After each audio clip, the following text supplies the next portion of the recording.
Hello दोस्तों, कैसे हो? आपका स्वागत है त्रिपाण स्टडी सेंटर में। आज जो हम करने जा रहे हैं ज्योग्राफी के चैप्टर, यानी ज्योग्राफी जो भूगोल है, ये अत्यंत महत्वपूर्ण चैप्टर होने वाला है, क्योंकि इसमें हम भूगोल के विषय में बहुत ही विस्तार पूर्वक चर्चा करेंगे। चलिए देखते हैं हमारा आज टॉपिक क्या है। कृषि के प्रकार। देखिए, कृषि के प्रकार के विषय में जानना काफ़ी दिलचस्प रहेगा। कृषि के प्रकार क्या है? कहते हैं भारत में विभिन्न कृषि प्रकार के अपनाने का मुख्य आधार प्रमुख रूप से वर्षा सिंचाई व्यवस्था ही है। यानी भारत में विभिन्न कृषि प्रकारों को अपनाने का प्रमुख आधार जो है वर्षा को ही माना गया है, और इससे सिंचाई व्यवस्था एवं उत्पादन का उद्देश्य कृषि जोत और भूमि का आकार एवं स्वामित्व एवं कृषि तकनीकी विधियों का प्रयोग इत्यादि होता है। तो ये काफ़ी महत्वपूर्ण है, और इन्हीं कारक तत्वों के आधार पर जो है भारत में खेती करने के विभिन्न प्रकार एवं विधियों को पहचानी गई है। अब यही प्रमुख जो है जो विधियां अपनाई गई है उसके बारे में हम विस्तार पूर्वक चर्चा करेंगे कि भारत में कृषि के प्रमुख प्रकार कौन कौन से हैं। चलिए देखते हैं पहला प्रकार क्या है। अगर देखें पहले प्रकार, तो यहाँ शुष्क कृषि है। शुष्क कृषि का अर्थ यहाँ पर क्या होता है? तो देखिए, कहते हैं इस प्रकार की कृषि का प्रचलन उन क्षेत्रों में है जहाँ वार्षिक वर्षा जो है 80 सेंटीमीटर से भी कम होती है। तभी जो है इसे शुष्क कृषि के नाम से जाना जाता है, जहाँ क्योंकि यहाँ पर जो वर्षा का पैटर्न है वो 80 सेंटीमीटर से भी कम होता है। तो समझ सकते हो कि शुष्क इसीलिए कहा गया है क्योंकि ये क्षेत्र जो है मैक्सिमम टाइम सूखा ही रहता है, और इन क्षेत्रों में किसान सामान्य वर्षा पर ही निर्भर रहते हैं। कहते हैं मिट्टी में नमी की कमी रहती ही रहती है, यानी देखा जाए तो मिट्टी में नमी नहीं होती है, तो बहुत ही बड़ा प्रॉब्लम आ जाती है इन कृषि के लिए, क्योंकि ये तो आपको पता है शुष्क कृषि है, तो इसका मतलब जो है मिट्टी में नमी की मात्रा बहुत कम ही रहेगी। इसलिए वर्षा में केवल एक ही फसल उगाई जा सकती है, और इस प्रकार की कृषि के अंतर्गत अनाज जैसे रागी तथा दालों की फसल मुख्य है। कहते हैं अगर क्षेत्र की बात करें तो राजस्थान, गुजरात के मुख्य भाग, महाराष्ट्र, मध्य प्रदेश के कुछ भाग और दक्षिण हरियाणा, कर्नाटक में इस प्रकार की खेती की जाती है, क्योंकि यहाँ पर जो है रेन का जो पैटर्न है बहुत ही कम है। यहाँ पर जो है 80 से भी कम रेन की जो है सेंटीमीटर नापा गया है, और इन सभी क्षेत्रों में खेती करने वाले कृषक जो है सहायक क्रियाकलापों जैसे दूध व्यवसाय, पशुपालन अपनाते हैं, ताकि उनके कुछ आमदनी का जो है सहायक साधन मिल सके। तो ये काफ़ी महत्वपूर्ण यहाँ पर बात को दर्शाया गया है। उसके पश्चात है आर्द्र कृषि। देखिए, आर्द्र कृषि का अर्थ क्या है? इस तरीके की खेती उन इलाकों में होती है जहाँ की भूमि जलोढ़ मृदा से बनी हो तथा वार्षिक औसत वर्षा जो है 200 सेंटीमीटर से भी अधिक होती हो। यहाँ साल में एक से अधिक फसल उगाई जाती है, क्योंकि मिट्टी में पर्याप्त आर्द्रता अधिकांश समय तक बनी ही रहती है। धान और जूट फसलें इस प्रकार की कृषि में प्रमुखता से बोई जाती है। कहते हैं पश्चिम बंगाल, असम, नागालैंड, मेघालय, त्रिपुरा, मणिपुर, मिजोरम तथा मल्लेवार तट में ऐसी ही कृषि काफ़ी हद तक प्रचलित है। तो आर्द्र कृषि तो समझ गए होंगे कि जहाँ पर वर्षा 200 सेंटीमीटर के से अधिक होती है, और ये बहुत ही महत्वपूर्ण है। यहाँ पर 200 सेंटीमीटर की बात की गई है, तो समझ लीजिए कि 200 से बहुत काफ़ी ऊपर है। तभी तो धान, क्योंकि धान के लिए अधिक वर्षा की आवश्यकता होती है, जूट के फसल ठीक है प्रमुख होते हैं यहाँ पर, तभी तो इसको पश्चिम बंगाल, असम, नागालैंड, मेघालय, त्रिपुरा, मणिपुर, मिजोरम और मल्लेवार जैसे देशों जो राज्यों के नाम यहाँ पर बताया गया है, क्योंकि इन राज्यों में जो है अधिक वर्षा जो है पैटर्न के साथ नापी गई है। उसके पश्चात है संचित कृषि। देखिए, संचित कृषि क्या होती है? इस प्रकार की कृषि उन क्षेत्रों में सामान्य प्रचलित है जहाँ की औसत वार्षिक वर्षा जो है 80 से 20 सेंटीमीटर के बीच में होता है। यानी समझ सकते हो कि यहाँ पर बरसात की जो मात्रा है बहुत ही कम होती है, जो सामान्य किस्म की फसलों के लिए अपर्याप्त है, और इस प्रकार की कृषि केवल उन्हीं क्षेत्रों में अपनाई जाती है जहाँ सिंचाई के लिए पानी धरातल या भूमिगत जल स्रोत जैसे नदी, तालाब, झील तथा साल भर उपलब्ध होता है। और इस खेती के लिए अन्य दशाएं जो है समतल कृषि भूमि की उपलब्धता होना है।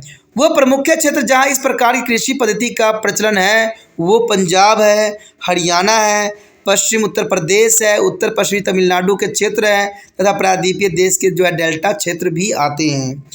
और अन्य जो है महत्वपूर्ण क्षेत्र दक्षिण पठार भाग विशेषकर महाराष्ट्र, कर्नाटक एवं आंध्र प्रदेश हैं, जिसमें गेहूं, धान तथा गन्ना इस कृषि के प्रमुख फसलों के रूप में देखा जा सकता है। तो संचालित कृषि में एक बात आपको नोट करने वाली बात है कि इसमें जो है 80 से 20 सेंटीमीटर के बीच वर्षा होती है, और यहाँ मुख्य फसल गेहूं, धान और गन्ना इस कृषि के प्रमुख फसल है और ये जो है पंजाब, हरियाणा, उत्तर प्रदेश और उत्तर पश्चिमी प्रदेशों के क्षेत्रों में ये पाए जाते हैं। तो ये काफ़ी महत्वपूर्ण बात था जिसके हमने यहाँ पर बात किया। आगे और महत्वपूर्ण है, उसके पश्चात आता है जीवन निर्वाह कृषि। देखिए, इस प्रकार की कृषि स्थानीय खेतिहर लोगों के जीवन निर्वाह की आवश्यकताओं को पूर्ति के लिए अपनाई जाती है। यानी इसमें व्यापार नहीं की जाती है, जीवन निर्वाह यानी जीवन को चलाने के लिए कृषि की जाती है। यानी लोग जो कृषि करते हैं उसको अपने भोजन में ही प्रयोग कर लेते हैं। इसका मुख्य उद्देश्य किसी दिए गए क्षेत्र में अधिक से अधिक लोगों के जीवन निर्वाह से ही होता है। और इस प्रकार कृषि की प्रमुख विशेषता में जोत वाली भूमि का छोटा आकार होना होता है, क्योंकि ये जो जोत होती है बहुत छोटा होता है। क्योंकि कृषि जो होती है किले किया जाता है, लेकिन यहाँ पर वो किला नहीं होता है, हेक्टेयर नहीं होता है। यहाँ पर छोटे से भूमि होता है जहाँ पर जो है अपने जीवन निर्वाह के लिए सामान्य रूप से कृषि की जाती है। कहते हैं अगर देखा जाए तो खेतिहर मजदूर तथा बहुत सस्ते एवं साधारण कृषि औजार का यहाँ उपयोग होता है, क्योंकि इसमें छोटा सा जोत होने के कारण जो है बड़े बड़े जो है औजारों का उपयोग करना संभव नहीं होता है। क्योंकि जीवन निर्वाह कृषि का प्रचलन छत्तीसगढ़ राज्य के अधिकांश भागों में देखने को मिला है और झारखंड जो है उत्तराखंड, झारखंड इन देशों में जो है सभी पहाड़ी क्षेत्र में ऐसे ही कृषि की जाती है जहाँ पर जीवन निर्वाह कृषि का नाम दिया गया है। उसके पश्चात है स्थानांतरित कृषि, यानी इसको शिफ्टिंग एग्रीकल्चर भी हम कहते हैं। इस प्रकार कृषि में फसलों को उगाने के लिए पहले जो है वन्य भूभाग को काट छाँट कर जंगली पेड़ पौधों को जलाकर साफ किया जाता है और जो है फसलों को 2 से 3 वर्ष तक एक जगह की ज़मीन पर उगाया जाता है। जब ज़मीन की जो है उर्वरकता शक्ति कम होने लगती है तो कृषक नई जगह को चले जाते हैं और पुण्य वनों को साफ करके अगले कुछ वर्षों तक फसल उगाने लगते हैं। इस प्रकार खेती उत्तर जो है पूर्वी राज्य के पहाड़ी क्षेत्र और उड़ीसा के आदिवासी क्षेत्र और छत्तीसगढ़ और आंध्र प्रदेश राज्य के क्षेत्र में की जाती है। और इस कृषि के उत्तर पूर्व में से झूमिंग कृषि के नाम से भी जाना जाता है, झूम कृषि के नाम से भी जाना जाता है। तो स्थानांतरित कृषि के बारे में समझ गए होंगे कि इसमें जो होता है जंगलों को साफ करके किसान जो है कुछ सालों के लिए इस पर कृषि करते हैं, लेकिन जैसे इसकी फर्टिलिटी क्षमता यानी उर्वरक की क्षमता खत्म हो जाती है वो इस जगह को छोड़ के दूसरे क्षेत्र में चले जाते हैं और वहाँ पर इसी तरह की पद्धति को अपनाते हैं। तो ये जो है स्थानांतरित कृषि बहुत ही बेकार कृषि होती है, क्योंकि इससे जो होता है वनों का तो नाश हो जाता है, फिर वहाँ पर वेजिटेशन का उगना संभव ही नहीं रहता। तो इसी को जो है स्थानांतरित कृषि को जो है कोई भी जो है सलाह नहीं देता और इसको रोक भी लगाई गई है। उसके पश्चात है सीढ़ीदार कृषि। देखिए, सीढ़ीदार कृषि इसका जो प्रचलन पहाड़ी क्षेत्रों में ही हुआ है। किसान इन पहाड़ी क्षेत्रों की ढलानों में ऊबड़ खाबड़ भूमि को उसके ढाल की दिशा में काट कर सीढ़ीनुमा आकृति में तैयार करते हैं ताकि भूमि के जो है ऊपरी मृदा परत तथा उसमें जल का संरक्षण हो सके। सीढ़ीदार कृषि का प्रचलन भारत में हिमालय पर्वत के ढलानों तथा प्रायद्वीपीय पहाड़ी ढलानों पर है। जनसंख्या वृद्धि के दबाव के फलस्वरूप इन कृषि को भारत के उत्तर पूर्वी राज्य के कृषक आज भी अपनाते हैं। वह पहले से ही स्थानांतरित कृषि प्रचलित है, तो ये काफ़ी महत्वपूर्ण है सीढ़ीदार कृषि। और ये पहाड़ी क्षेत्र में मुख्य तौर पर की जाती है, क्योंकि यहाँ पर सीढ़ीदार कृषि अगर नहीं की जाएगी तो पानी की जो पैटर्न होगी वो ख़त्म हो जाएगी। सीढ़ीदार कृषि करने से एक होता है कि पानी की भी बचत यहाँ पर होती है। उसके पश्चात है रोपण कृषि। देखिए, रोपण कृषि जो है सुव्यवस्थित प्रबंधन एवं प्रवर्धित सुविधाओं से युक्त कृषि किसी एक फसल के बड़े पैमानों पर लगाया जाता है, तो उसे जो है रोपण कृषि कहते हैं। इसे बड़े पैमानों पर निवेश और नवीन तकनीकों का प्रबंधन की ज़रूरत होती है।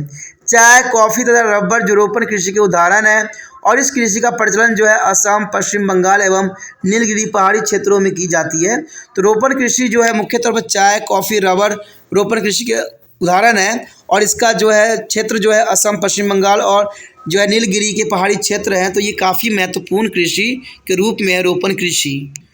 उसके पश्चात आता है वाणिज्यिक कृषि। इस प्रकार की कृषि में कृषक जो है फसलों का उत्पादन मुख्यतः बाजार के उद्देश्य से करते हैं, यानी बाजार को जो है मुख्य रख के कृषि की जाती है। और इस कृषि में फसल उगाई जाती है जिनका उपयोग कच्चे माल के रूप में विभिन्न उद्योगों में होता है। कहते हैं उत्तर प्रदेश तथा महाराष्ट्र में गन्ने का उत्पादन, गुजरात, महाराष्ट्र तथा पंजाब में कपास और पश्चिम बंगाल में पटसन इस कृषि के मुख्य उदाहरण है। तो ये काफ़ी महत्वपूर्ण है कि पटसन जो है कृषि महत्वपूर्ण होती है और ये गुजरात, महाराष्ट्र, पंजाब में कपास और पश्चिम बंगाल में पटसन की कृषि की जाती है। तो महत्वपूर्ण बात है यहाँ। उसके पश्चात हमारे समक्ष आया है अनुबंध या संविदा कृषि। देखिए अनुबंध या संविदा कृषि क्या होती है। यह जो है निजी कंपनियों के कुछ जो है कृषि जो है प्रक्रियाओं में शामिल करता है और इस व्यवस्था में निजी कंपनियां जो है कृषि उपज की विपणनता तथा संसाधित करने से पहले ही अपरोक्ष रूप में संलग्न रहती है तथा वह स्थानीय कृषकों को संपर्क करके उनसे अनुबंध करते हैं कि कृषि की फसलों के उत्पादन संबंधी सभी प्रकार की सुविधाएं उपलब्ध कराएंगी तथा कृषि उत्पादन की उपज की कृषक उन कंपनियों को जिनके साथ अनुबंध हुए थे बेचेंगे। यानी पहले ही कृषि को खरीद लेना अनुबंध या संबंधित कृषि कहलाता है।